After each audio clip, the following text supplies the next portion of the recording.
وسلم پڑھیں. اللهم صل على سيدنا ومولانا محمد وعلى آل سيدنا ومولانا محمد وبارك وسلم. الحمد لله رب العالمين والصلاة والسلام على سيد الأنبياء والمرسلين وعلى آله وأصحابه وأزواجه وذرياته ومن تبعهم بإحسان إلى يوم الدين.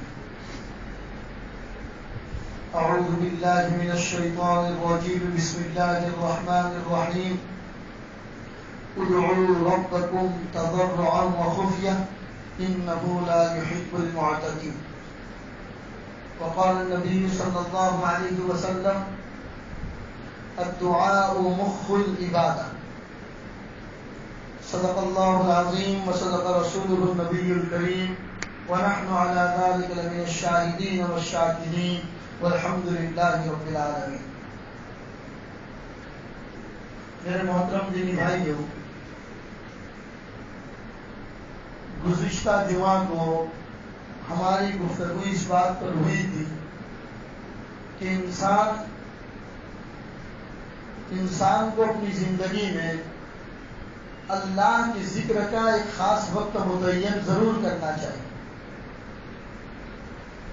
اس کی جو روٹین لائف ہے، اس روٹین لائف میں ایسا وقت، کچھ نہ کچھ وقت ایسا ضرور نکالے، چاہے وہ صبح کا ہو یا شام کا ہو یا رات کا وقت ہو، جس وقت میں وہ یکسوئی کے ساتھ تھوڑی دیر کے لیے ہی صحیح اپنے اللہ، اپنے پروردگار اور اپنے پالنہار کو یاد کر لیا جائے. اس لیے کہ جس زندگی میں ذکر الہی نہیں ہے، اللہ کا یاد نہیں ہے، وہ زندگی نہیں. بعض روایتوں میں نبی پاک صلی اللہ علیہ وسلم نے اس زندگی کو مردار سے تعبیر کیا ہے. جس زندگی میں اللہ کا ذکر نہیں ہے وہ زندگی نہیں ہے، اس کو مردار سے تعبیر کیا ہے. تو ہماری گفتگو اس بات پر ہوئی تھی کہ انسان کو اپنے 24 گھنٹے کی جو زندگی ہے روزانہ کی، اس میں کچھ وقت ایسا ضرور نکالنا چاہیے کہ جس وقت میں وہ تھوڑی دیر کے لیے ہی صحیح لیکن یکسوئی کے ساتھ تنہائی میں بیٹھ کر خالص اللہ ہی کی طرف متوجہ ہو کر اپنے اللہ کا ذکر کر لیا جائے. اس لیے کہ جب یہ بات پیدا ہو جاتی ہے تو رزق میں برکت بھی ہوتی ہے، زندگی میں نور بھی پیدا ہوتا ہے، اور آنے والی مصیبتیں اور حالات میں آسانیاں پیدا ہو جاتی ہیں. اور سب سے بڑا فائدہ یہ کہ جو بھی ٹوٹی پھوٹی عبادتیں ہم کرتے ہیں، 5 وقت کی نماز پڑھتے ہیں، اللہ کی دی ہوئی توفیق کے مطابق روزہ رکھتے ہیں، زکوٰۃ ادا کرتے ہیں، ان عبادتوں میں مزہ آتا ہے. ورنہ دیکھیے میرے بھائی، جیسے ہم نے دیکھا لاک ڈاؤن کے زمانے میں کوئی پریشر کام کا ہمارے اوپر نہیں تھا، گھروں میں بند تھے، چاہتے تو کتنا قرآن پڑھ سکتے تھے، چاہتے تو کتنی نمازیں پڑھ سکتے تھے، لیکن سکون والی 4 رکعت بھی گھر میں نہیں پڑھ پاتے تھے. نماز پڑھتے تھے، مزہ ہی نہیں آتا تھا. جب عبادت کا مزہ اللہ تبارک و تعالیٰ چھین لیتے ہیں، پھر انسان چاہے کتنے ہی ہاتھ پیر مار لے، عبادت میں مزہ نہیں آتا، سکون ہی نہیں ملتا. اور اس کا آسان طریقہ یہ ہے جو میں نے بتایا کہ اپنی روزمرہ کی زندگی میں کچھ وقت نکال کر یکسوئی کے ساتھ خالص اللہ ہی کی طرف متوجہ ہو کر اس کو یاد کر لیا. اور اسی کو ذکر الہی، اللہ کا ذکر کہا جاتا ہے. اس کی زندگی میں بہت فائدے ہیں میرے بھائی. اللہ ہم سب کو اس پر عمل کی توفیق عطا فرمائے. آج ہم جس عنوان پر بات کرنے جا رہے ہیں دعا کی اہمیت. دعا مستقل خود ایک عبادت ہے. جیسے نماز عبادت ہے، روزہ عبادت ہے، زکوٰۃ عبادت ہے، حج ہم پڑھتے ہیں تو حج ایک عبادت ہے، قرآن کی تلاوت کرتے ہیں تو وہ ایک عبادت ہے. اسی طریقے سے دعا مانگنا، نفس دعا خود ایک عبادت ہے. اللہ اس عبادت کو زیادہ سے زیادہ ہمیں کرنے کی توفیق عطا فرمائے. خدا کا یہ نظام ہے. حالات انسان کے اوپر جب وہ اللہ کا خالص بندہ ہو جاتا ہے تو اس کے اوپر حالات آتے رہتے ہیں. اور یہ صرف ہمارے زمانے کے ساتھ خاص نہیں. آپ اسلامی تاریخ سے شروع کیجیے، نبی پاک صلی اللہ علیہ وسلم کے مبارک زمانے سے شروع کیجیے. حضور کے زمانے میں کتنے حالات آئے. 13 سال مکہ المکرمہ کی زندگی کا دور انتہائی مشکلوں اور تکلیفوں سے بھرا ہوا. کھل کر کسی کو دین کی دعوت نہیں دے سکتے. کعبہ بیت اللہ کے صحن میں جا کے 2 رکعت نماز نہیں پڑھ سکتے. اور اللہ کے رسول صلی اللہ علیہ وسلم جیسی مبارک ذات اگر آپ نماز پڑھتی ہیں تو آپ کے سر کے اوپر اونٹ کی اجڑی ڈال دی جاتی. راستے میں چلتے ہوئے آپ کے راستے میں کانٹے بچھا دیے جاتے ہیں. آپ کی 2 بیٹیوں کو طلاق کر کے گھر بھیج دیا جاتا ہے. حضور کے زمانے کی بات کر رہا ہوں. 13 سالہ مکہ المکرمہ کی زندگی کا جو دور ہے انتہائی پریشانیاں اور مصیبتوں سے بھرا ہوا. اور اس زمانے میں جو صحابہ مکہ میں ہے نعوذ باللہ وہ بزدل نہیں تھے. وہ بھی بڑی بہادر قوم عرب کے لوگ. لیکن اللہ کے رسول کی طرف سے دفاعی طور پر زندگی گزارنے کو کہا گیا. اقدام یعنی اپنی طرف سے پیشکش کرنے کی اجازت نہیں دی گئی. فرمایا 13 سال مصیبتوں میں صبر کرنا ہے. دشمن آپ کو ستاتا ہے صبر کرنا ہے, اللہ سے دعا کرنی. فتح مکہ کے موقع پر اس سے پہلے عمرۃ القضاء کے موقع پر جب عمرہ کرنے جا رہے تمام کو مکہ سے واپس کر دیا. اس سال عمرہ کرنے کا موقع نہیں ملے گا آپ کو, واپس چلے جاؤ. اللہ کے رسول نے فرمایا کیا کریں گے بھائی؟ چلو اپنے سر کو مونڈا دو, احرام سے نکل جاؤ. کہا یا رسول اللہ کیا ہم لوگ حق پر نہیں ہیں؟ حضور نے فرمایا ہم حق پر ہیں لیکن ابھی ہم بھٹی میں تیار نہیں ہوئے ہیں. 13 سال اس بھٹی میں رہنا ہے. آنے والے حالات مصیبتوں ان لوگوں کا مقابلہ کرنے کے لیے اپنے آپ کو تیار کرنا ہے. اور تیار کرنے کے لیے صبر اور دعا یہ سب سے بڑے ہتھیار ہے. اس کو اپناؤ. 13 سال مکہ المکرمہ کا دور میرے بھائیوں انتہائی پریشانیوں اور مصیبتوں کا زمانہ. مدینہ المنورہ میں پہنچنے کے بعد بھی مکہ کے مشرکین نے آپ کو چین سے بیٹھنے نہیں دیا. وہاں سے حملہ کرنے کے لیے آ رہے. چنانچہ جنگ بدر ہوئی, جنگ احد ہوئی, غزوہ خندق ہوئی, غزوہ بنی المصطلق ہوئی, کتنی جنگیں ہوئی. چین سے 10 سال بھی آپ کو مدینہ میں رہنے نہیں دیا. اس کے بعد جب اللہ نے فتوحات کا دروازہ کھولا ایسے حالات بھی آئے. ایک موقع پر 70 صحابہ جو انتہائی قرآن کے پکے حافظ ایک ساتھ شہید کر دیا. وہ دن مدینہ کے بازاروں میں اور مدینہ کی گلیوں میں وہ دن کیسا گزرا ہوگا میرے بھائی. سوچو تھوڑی دیر کے لیے آج ہمارے گاؤں سے اگر 4 یا 5 جنازے ایک سوسائٹی سے اگر نکل آتے ہیں تو ہمارا دل دہل جاتا ہے. 70 صحابہ انتہائی قرآن کی زبردست تعلیم دینے والے.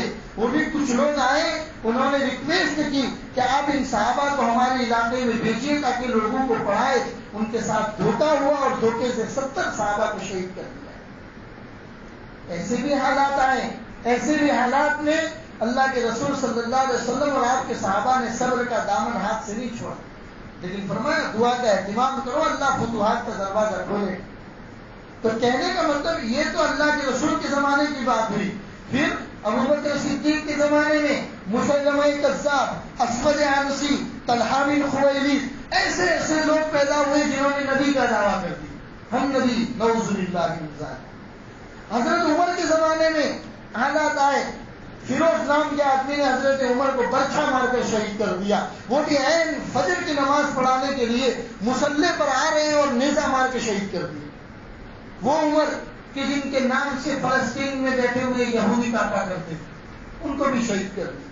حضرت عثمان غنی انتہائی بولے آدمی, انتہائی بولے, شرم و حیا کے پیکر. اللہ کے رسول فرماتے تھے جب حضرت عثمان آتے تھے تو اللہ کے رسول خود اپنی لنگی درست کر دیتے تھے. صحابہ کو فرماتے تھے ٹھیک ٹھاک بیٹھ جاؤ, عثمان آ رہے ہیں. عثمان وہ ہے کہ جن سے اللہ بھی شرم کرتا ہے. ان کو بھی حضرت عثمان کو بھی شہید کر دیا گیا, حضرت علی کو بھی شہید کر دیا گیا. ارے ان کے دونوں بیٹے حسن حسین کو شہید کر دیا گیا. ان کے اولاد زین العابدین کو شہید کر دیا گیا. پوری اسلامی تاریخ ہے میرے بھائیوں. حالات صرف ہمارے اکیلے پر نہیں آتے. اسلامی تاریخ میں جب بھی بندہ اللہ کی عبادت سے قریب ہوا ہے تو اس کے اوپر حالات آتے ہیں.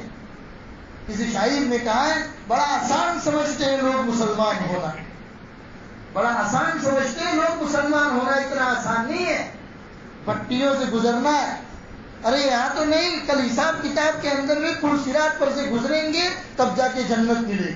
جنت تو اتنی آسان ہے، نانی کے گھر چلے گئے، دادی کے گھر چلے گئے، نہیں، حالات سے گزرنا ہے.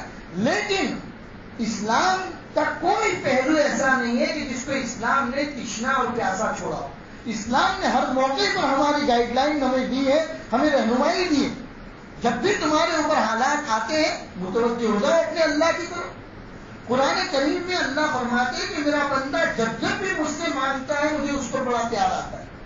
اللہ کو مانگنا پسند ہے. یہ دنیا والے ہیں کہ ان سے مانگتے ہیں تو وہ برا مان جاتے ہیں. اللہ تو واجب الوجود ہستی ہے کہ اس سے جتنا مانگو وہ بندہ سے اتنا ہی زیادہ پیار کرتا ہے. قرآن کریم کی چند آیتیں میں آپ کو پڑھ کر سناؤں جس میں اللہ ارشاد فرماتے ہیں ادعونی استجب لکم، تم مجھ سے دعا کرو میں تمہاری دعا کو قبول کروں. یہ اللہ کا وعدہ ہے. آج دنیا کا کوئی سیٹ آدمی آپ کو یہ کہہ دے میرے گھر پہ آنا میں تمہاری ضرورت کو پورا کروں گا، ہم کتنا یقین کر دیتے ہیں اس کی بات پر. ہم وقت سے پہلے اس سیٹ کے گھر پہ پہنچ جاتے ہیں، شاید وہ کچھ ہدیہ دے دے اور میرا کام نکل جائے.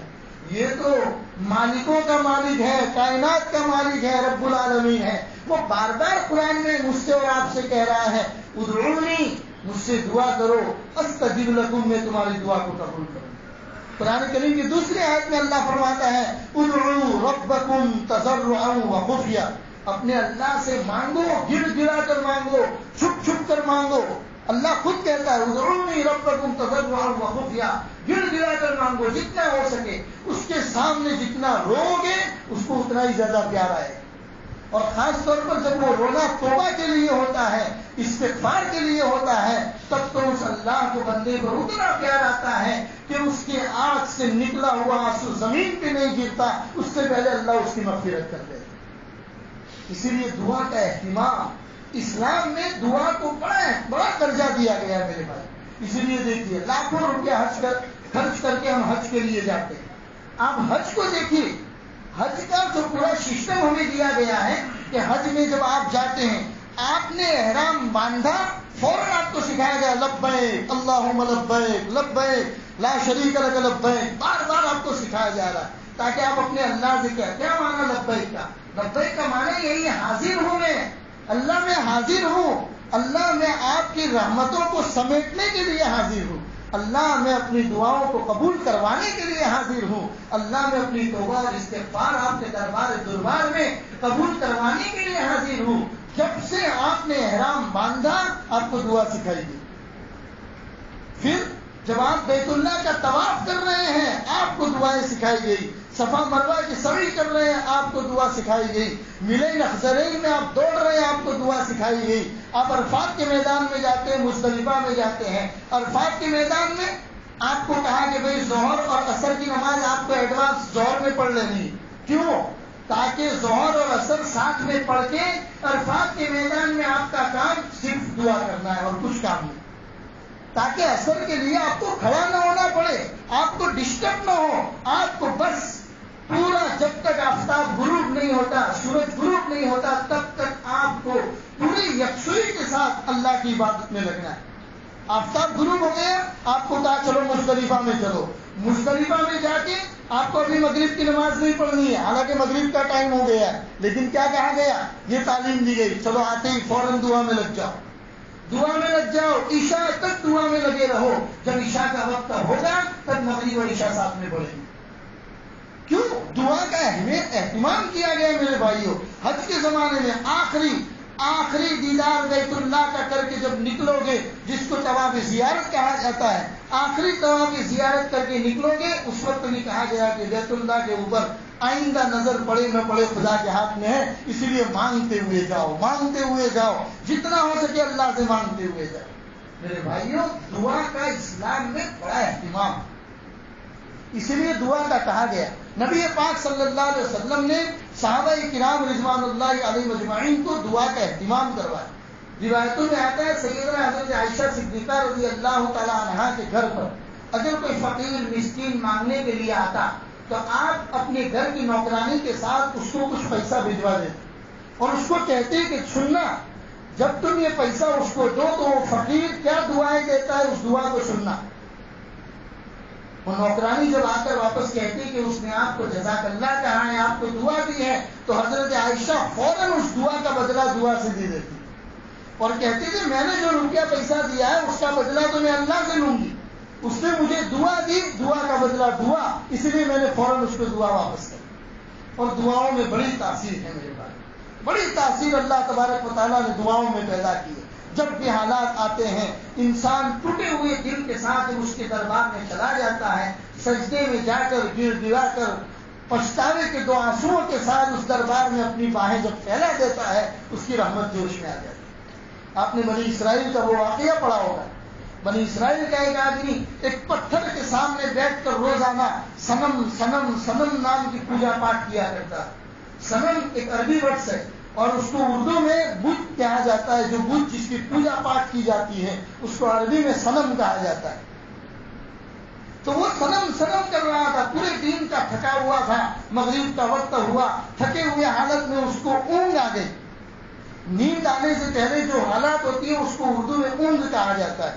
اس کو اونگ آ گئی اور اس اونگ کی حالت میں سنم کی بجائے اس کے منہ سے سمجھ نکل گیا.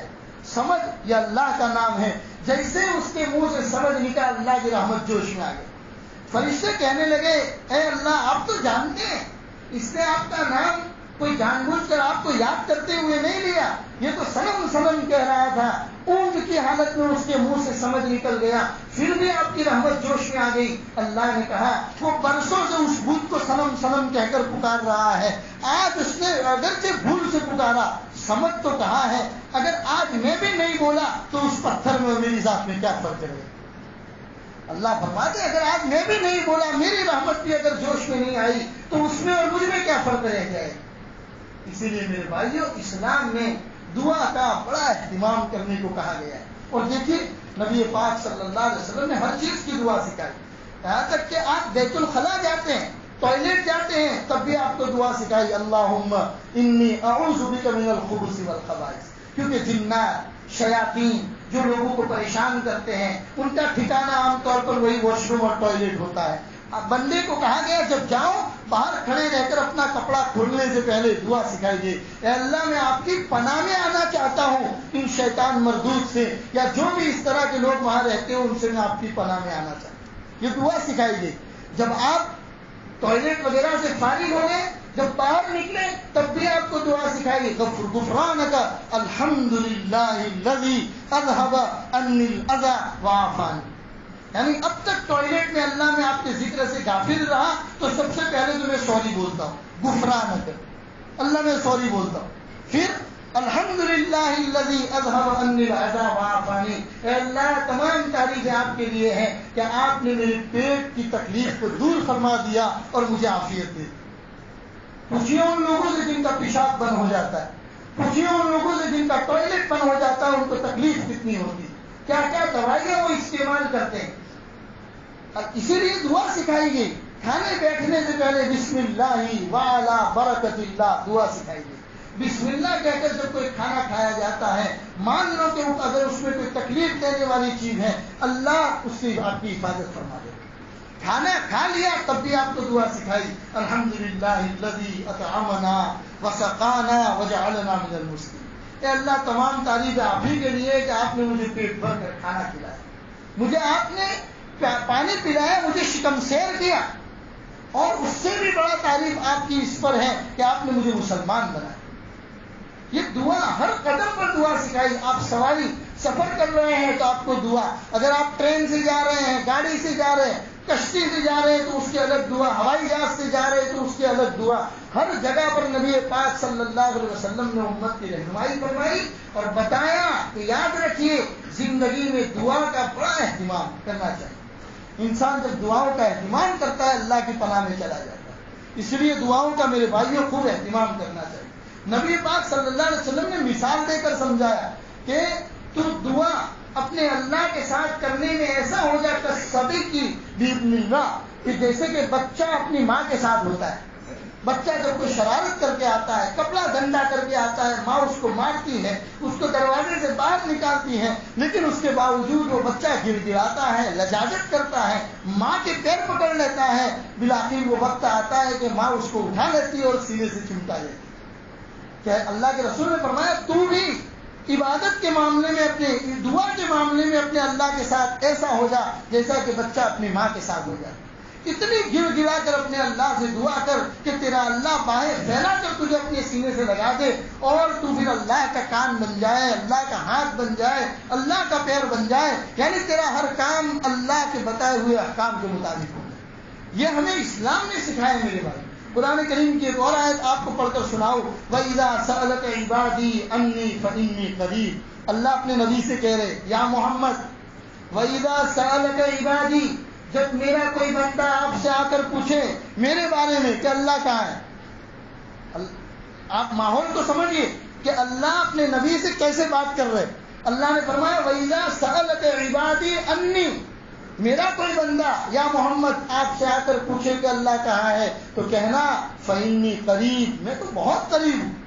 فَإِنِّي قریب أُجِیبُ دَعْوَةَ الدَّاعِ إِذَا دَعَانِی، جب بھی کوئی پریشان حال دعا کرتا ہے تو میں اس کی دعا کو قبول کرتا ہوں۔